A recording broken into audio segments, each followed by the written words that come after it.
Jadi ini sebenarnya tuntutan yang argumentasinya saling bertentangan ya di dalam satu tuntutan. Nah, ini kami bisa pahami sebenarnya begini.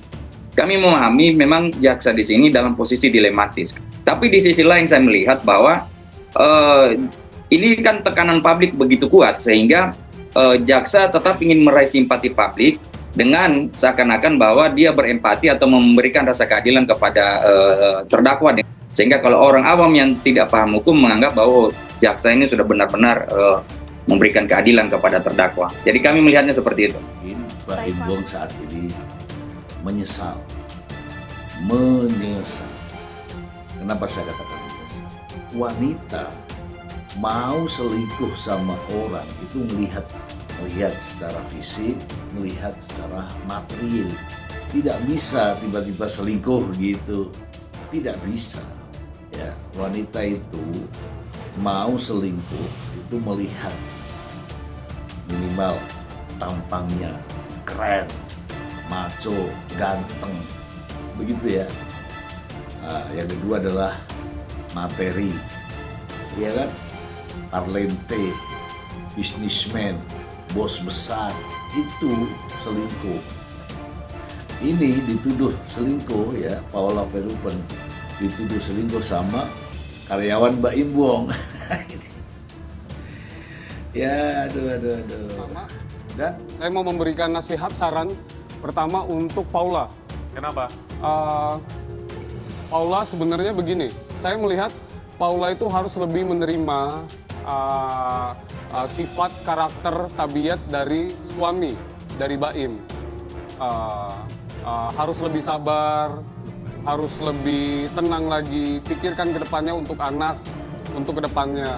Karena saya melihat juga, kenapa saya bilang harus lebih sabar, karena Baim ini, kalau saya boleh kasih saran, Baim Wong ini tipikal sosok yang temperamen,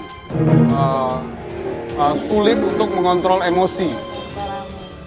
Tanpa diketahui banyak masyarakat di luar sana, secara internal, Baim Wong itu suka meledak-ledak, suka tidak terkontrol emosinya. Cuman saya mau menyampaikan bahwa saya secara langsung tidak mengenal kedua sosok selebritis tersebut. Tapi saya melihat bahwa di sini ada sebuah miskomunikasi dalam rumah tangga mereka. Ya. Saya juga melihat tidak ada pihak ketiga. Tidak ada, karena banyak di luar sana netizen, warganet yang bilang masyarakat adanya pihak ketiga mungkin unsur ini. Saya melihat malah walau-walam bisawab, saya melihat tidak ada pihak ketiga, tidak ada sosok pria idaman lain ataupun wanita idaman lain. Cuman ada miskomunikasi, permasalahan komunikasi yang harus lebih diperbaiki, saling mengerti, saling memahami tentang karakter tabiat masing-masing. Dan Paula kan juga bukan seorang sosok yang polos-polos saja. Sebelumnya juga kan Paula sudah punya karir di bidang modeling ya, dan juga di bidang film ya. Dia juga sudah terhitung selebriti yang lagi merangkak naik saat itu sebelum menikah dengan Baim Wong.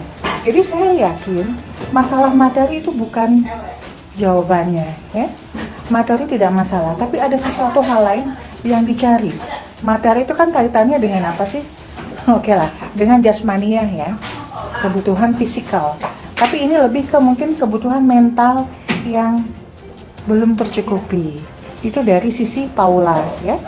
Itu seorang istri nggak mungkin kebingungan seandainya segala kebutuhannya batiniah maupun jasmaniah tercukupi oleh suami.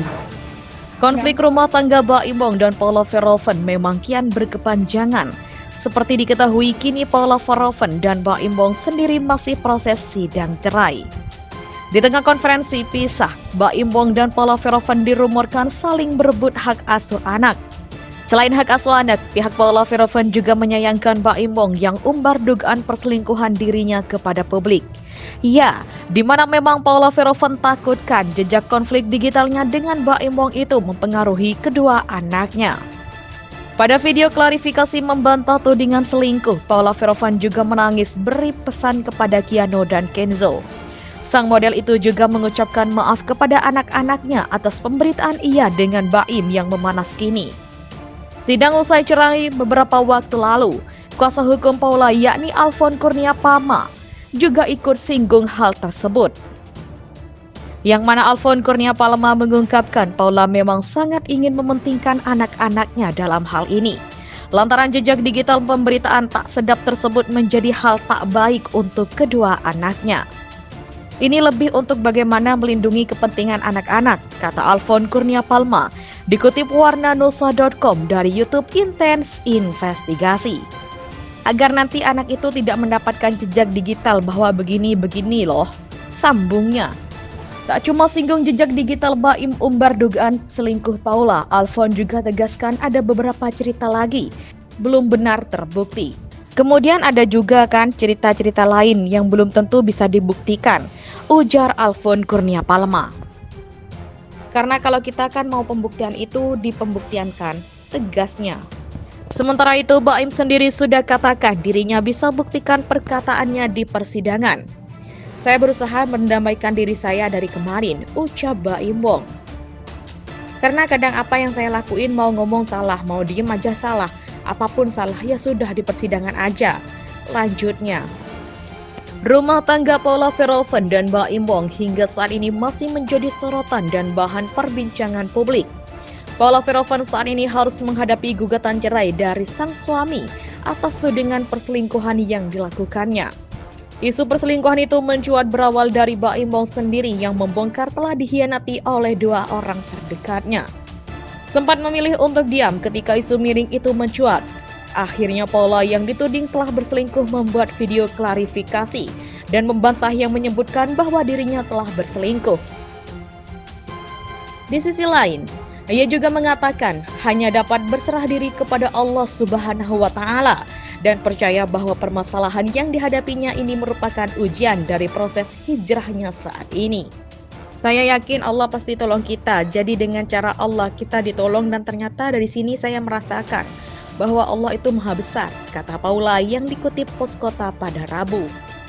Lebih lanjut, pada kesempatan lain, ibu dua anak itu juga menjelaskan bahwa sebagai manusia tidak perlu repot menjelaskan siapa diri kita kepada orang lain, sekalipun ke orang yang mencintai kita. Kita tidak perlu menjelaskan diri kita, orang yang mencintai kita tidak butuh itu, orang yang membenci kita tidak butuh itu, ucapnya.